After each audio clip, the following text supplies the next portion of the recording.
Hello my dear students, welcome to the channel physics unlocked. बड़े दिनों के बाद आपसे मुलाकात हो रही है। ओके, तो नीट और जेई एग्जाम के लिए तो गवर्नमेंट ने अप्रूव कर दिया।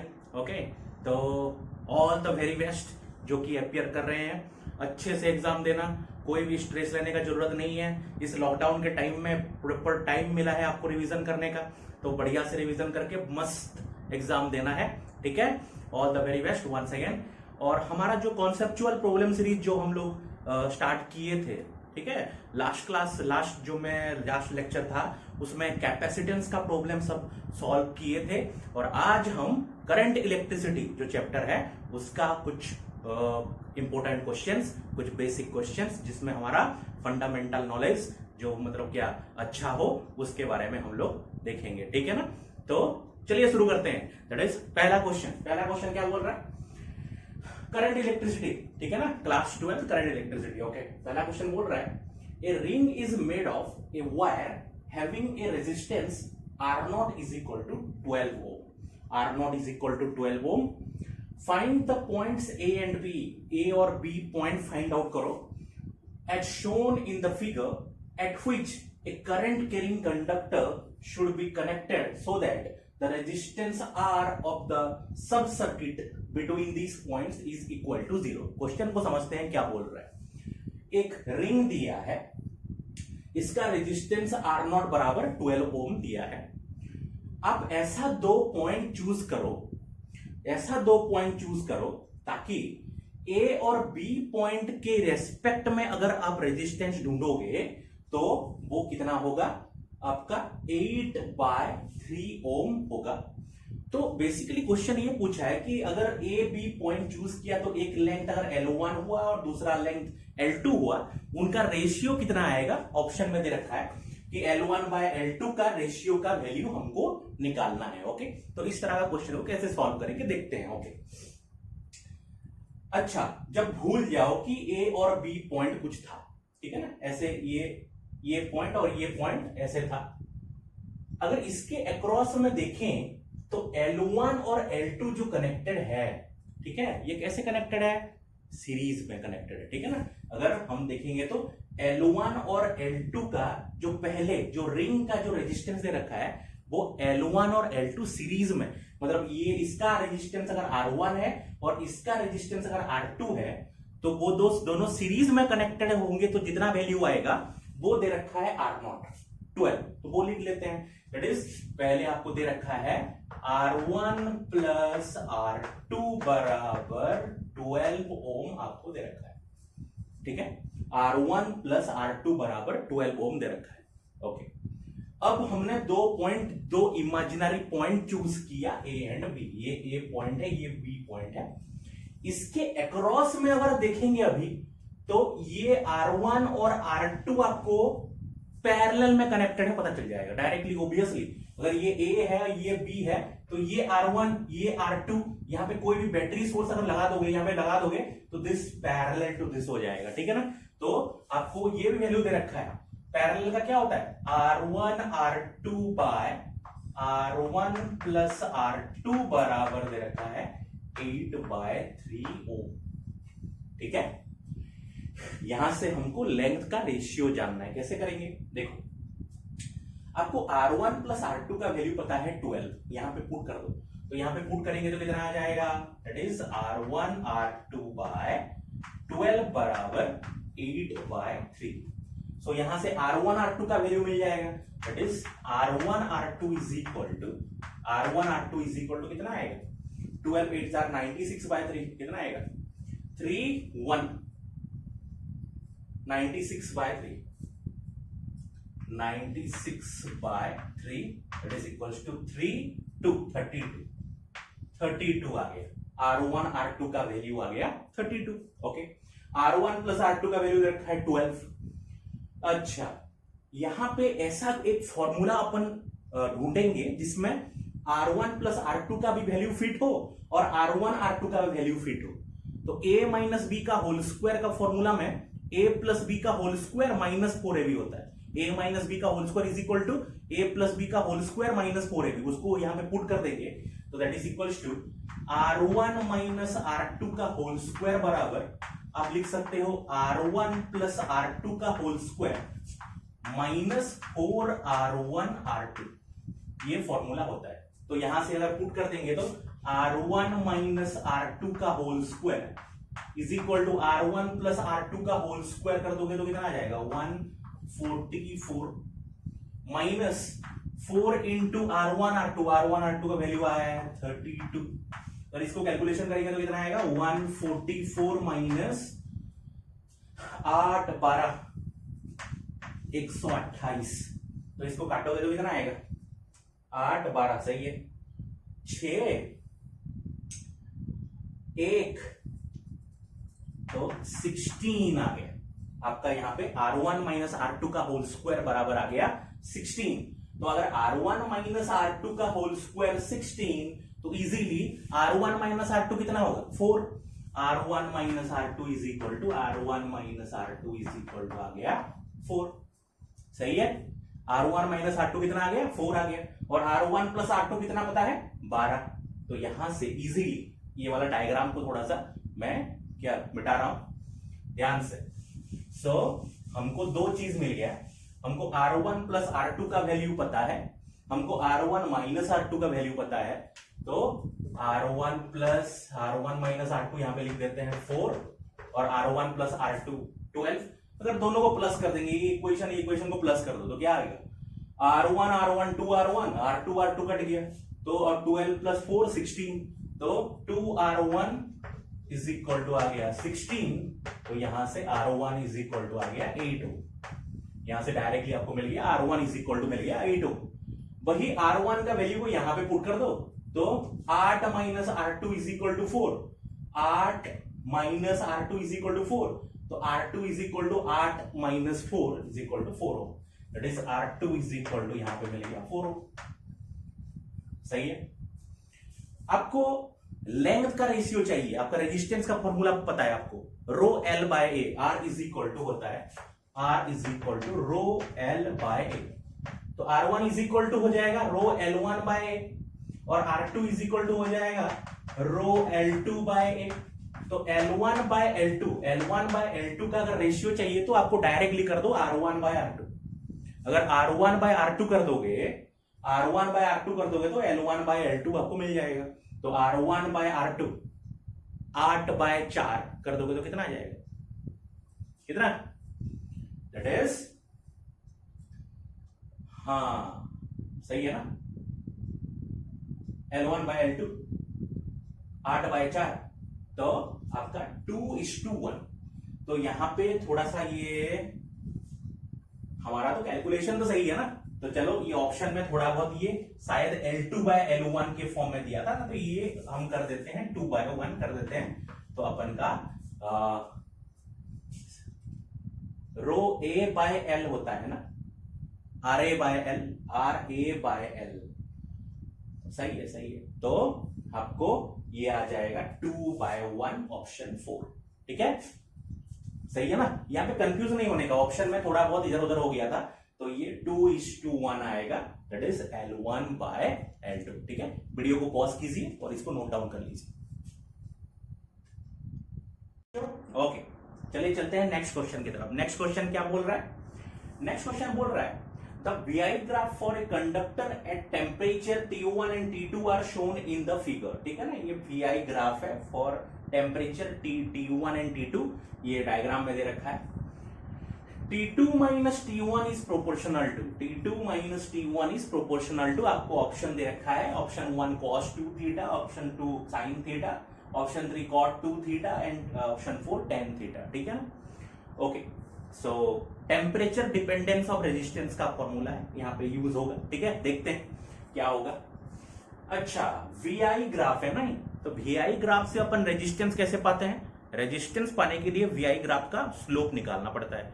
स्लोप मतलब tan theta perpendicular by base निकालना पड़ता है। ओके सो यहाँ पे इसके लिए ये वाला ग्राफ के लिए रेजिस्टेंस ढूंढेंगे तो परपेंडिकुलर बाय बेस करेंगे तो tan थीटा आ जाएगा। मतलब हम लिख सकते हैं R1 resistance R1 is equal to tan theta. Obviously ये रेजिस्टेंस R1 है। VI ग्राफ का स्लोप निकालेंगे तो निकलेगा क्या रेजिस्टेंस, तो tan थीटा आ गया R1। ऐसे इसके लिए रेजिस्टेंस R2 तो मतलब perpendicular by base, perpendicular by base, तो ये वाला एंगल आ रहा है, देखो ये वाला एंगल आ रहा है, ये वाला एंगल, अगर ये थीटा है तो ये वाला एंगल कितना होगा 90 माइनस थीटा, तो obviously R2 is equal to tan of 90 minus theta is equal to आ गया cot theta, tan 90 minus theta cot theta आ गया। ओके, सो हमको resistance R1 is equal to tan theta पता चल गया, R2 बराबर पता चल गया cot थीटा होगा। ओके, अच्छा वो टेम्परेचर के हिसाब से जो रेजिस्टेंस में जो चेंजेस आता है उसका फॉर्मूला क्या होता है? अगर मान लो R0 हमने मान लिया R0 एट 0 डिग्री सेल्सियस, ठीक है ना, एक रेजिस्टेंस R0 था 0 डिग्री सेल्सियस में, तो R1 इज इक्वल टू क्या होगा R0 1 plus alpha delta T. Okay, so वो वाला फॉर्मूला अगर अप्लाई कर देंगे तो R1 इज इक्वल टू क्या आ जाएगा, R1 is equal to R0 1 plus alpha delta T, मतलब क्या T1 माइनस 0, तो R1 T1 अल्फा T1 लिख सकते हैं डायरेक्टली, ये आगे। ऐसे ही R2 is equal to R0 1 plus alpha T2, alpha क्या होता है याद है, temperature coefficient of resistance. Okay, so R0 is equal to 1 plus alpha T1 आ गया, R0 alpha 1 plus alpha T2 आ गया। हमको T2 माइनस T1 का जानना है, तो पहले R2 माइनस R1 कर देते हैं, तो R2 minus R1 is equal to क्या आ जाएगा, दिस माइनस दिस, तो देखो R0 कैंसिल हो गया, R0 alpha T2 minus R0 alpha T1, तो R0 alpha T2 minus T1 ये आ गया, R2 माइनस R1 करेंगे तो R0 alpha T2 minus T1 आ गया।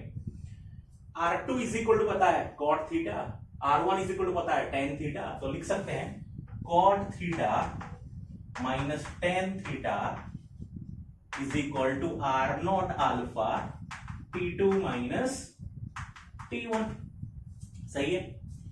तो T2 माइनस T1, ये R0 भी तो कांस्टेंट है, अल्फा भी तो कांस्टेंट है, तो T2 minus T1 is directly proportional to, मैं लिख सकता हूं क्या cot theta minus tan theta, तो T2 minus T1 is directly proportional to cot theta minus tan theta. अब मैथमेटिक्स का खेल है, इन चारों में से एक निकालना है। ओके, इसको थोड़ा सा सिंप्लीफाई करेंगे तो क्या आएगा।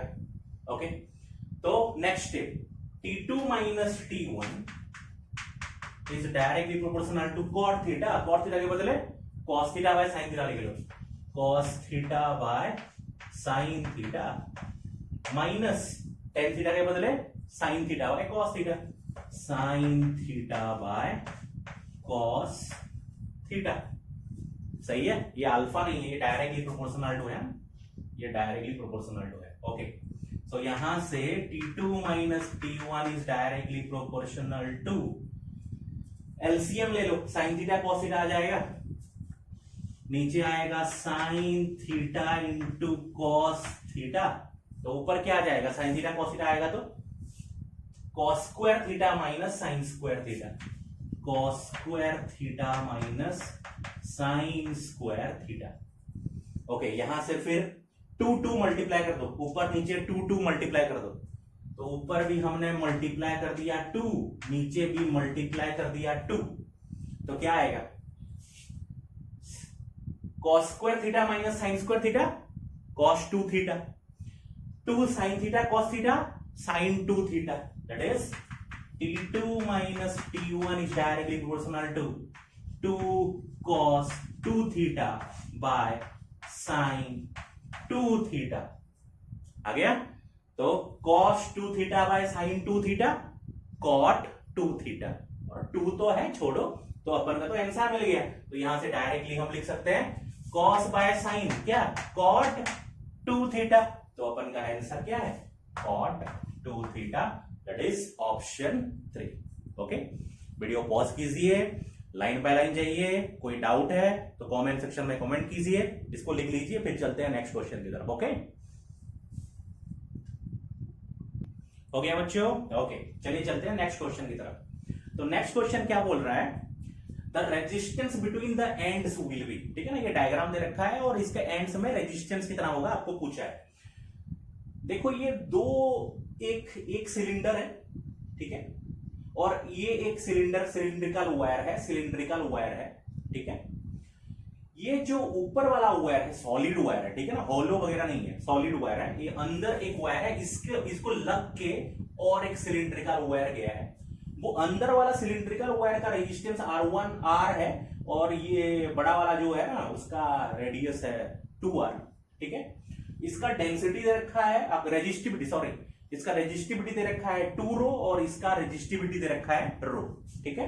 तो हमको इसके रेजिस्टेंस, ये दोनों एंड के बीच में रेजिस्टेंस कितना है हमको जानना है। ओके, हम जानते हैं रेजिस्टेंस इज इक्वल टू होता है rho L by R is equal to rho L by A pi R square area. तो पहले ये वाला जो अंदर वाला है ना, इसका रेजिस्टेंस कितना है ढूंढ लेते हैं। तो इसको मान लो R1 मान लेते हैं, इसका रेजिस्टेंस R1 और इसका रेजिस्टेंस को R2 मान लेते हैं। तो R1 इज इक्वल टू कितना होगा, R1 is equal to rho L by A. तो रो तो हो गया 2 रो, एल तो एल है, बाय इसका एरिया कितना, इसका area of cross section by R square. आपको R0 इज इक्वल टू दे रखा है rho L by pi R square. तो rho L by pi R square को अगर हम R0 मान ले तो R1 इज इक्वल टू कितना आ गया 2R0। R1 is equal to आ गया 2R0। Okay, next what is the resistance of जो आउटसाइड में जो है उसका कितना होगा, R2 मान लो। R2 इज इक्वल टू इसका resistivity rho, length L by A। अभी कौन सा एरिया, इसका एरिया को छोड़ के जो बाकी का एरिया है, ये बाकी का एरिया हमको ढूंढना है। तो बाकी का एरिया कैसे ढूंढेंगे, अगर इसका एरिया से ये जो टोटल, ये वाला सरफेस का टोटल एरिया से इसका एरिया को काट देंगे तो बाकी का एरिया मिल जाएगा। तो ये टोटल का एरिया कितना, pi into 2R square, minus इसका एरिया कितना था, पाई इंटू R स्क्वायर। तो ये कितना आ जाएगा, इज रो एल बाय, इसको पाई कॉमन लेने से 2R square minus R square आ जाएगा, R स्क्वायर आएगा ना, पाई कॉमन लेने से 2R square minus R square, R square. सही है क्या, हाँ, रो एल बाय एरिया, इसका एरिया पाई इंटू 2R का होल स्क्वायर होगा। यहां पे गड़बड़ी कर रहे हैं, देखो 2R का होल स्क्वायर होगा, पाई R स्क्वायर मतलब यहां पर 2R है ना, तो 2R का होल स्क्वायर होगा। तो इसके करेंगे तो कितना आएगा, ये आ जाएगा 4 पाई R square minus pi R square.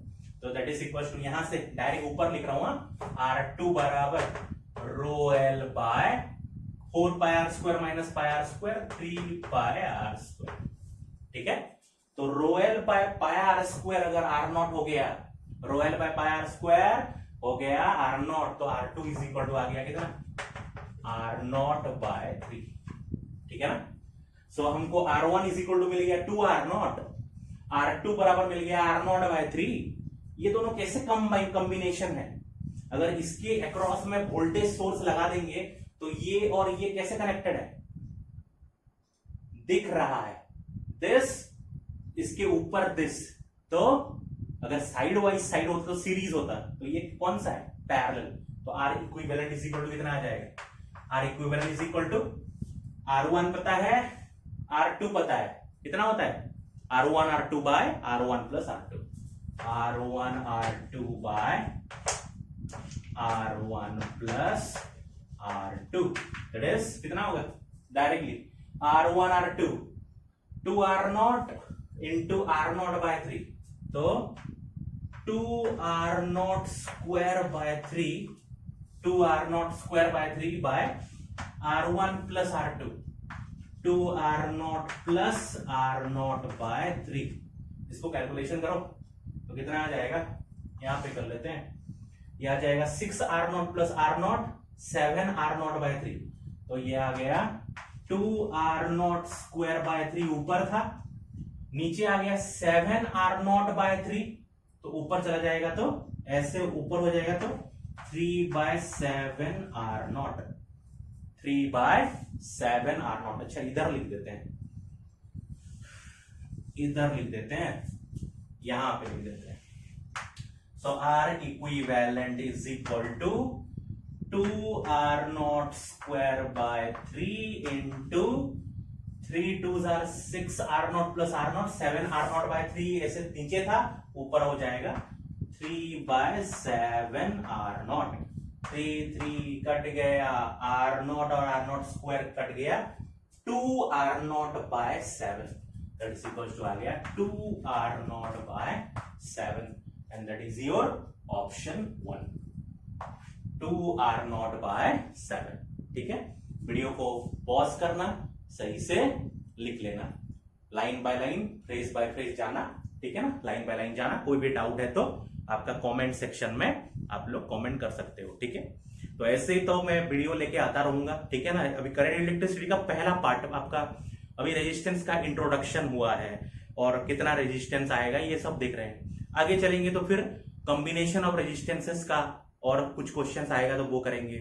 उसके बाद कॉम्बिनेशन ऑफ ईएमएफ और सेल्स, वो भी आएगा, ईएमएफ आएगा। ठीक है ना, उसके बाद इलेक्ट्रिकल मेजरिंग इंस्ट्रूमेंट्स जो आपका जो आएगा, Wheatstone bridge, meter bridge, potentiometer. ठीक है ना, तो वो सब उसके बारे में हम लोग डिस्कस करेंगे। ठीक है, जो जेई और नीट का एग्जाम आ रहा है, जो प्रिपरेशन किए हैं, आप कॉन्फिडेंट रखिए। ठीक है ना, कॉन्फिडेंट रहिए, अच्छे से एग्जाम होगा, कोई दिक्कत नहीं है।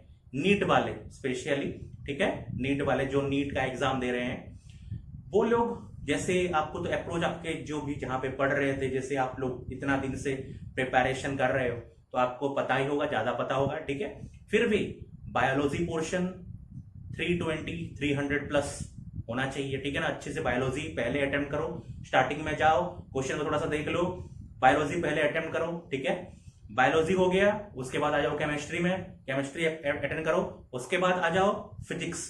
फिजिक्स को कैसे अप्रोच करना है देखो, 5 मिनट, बस 5 मिनट आप थोड़ा सा फिजिक्स का पेपर को देख लो।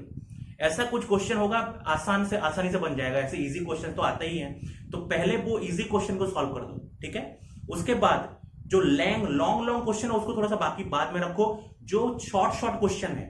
ठीक है ना, पहले तो जो हो गया, उसके बाद जो है, जो थोड़ा सा डिफिकल्टी लेवल है, मतलब डायरेक्ट फॉर्मूला पुट करने से नहीं हो रहा है, थोड़ा सा उसको एनालाइज करके कर लो, और लास्ट में आप प्रॉपर टाइम मिलेगा तो आप लॉन्ग क्वेश्चन जो डिस्क्रिप्टिव इन द सेंस की क्वेश्चन बहुत लेंथी जो रहता है, ठीक है ना, उसको अटेंड करो, बढ़िया होगा। ठीक है, और जेई वाले मैथमेटिक्स, फिजिक्स, केमिस्ट्री, ठीक है ना, वैसे ही इस हिसाब से आपको जाना है, सही से एग्जाम देना। ऑल द वेरी बेस्ट, और ये चैनल को लाइक, शेयर एंड सब्सक्राइब करना मत भूलिए, मैं आपके लिए नया वीडियो लेके आता रहूंगा।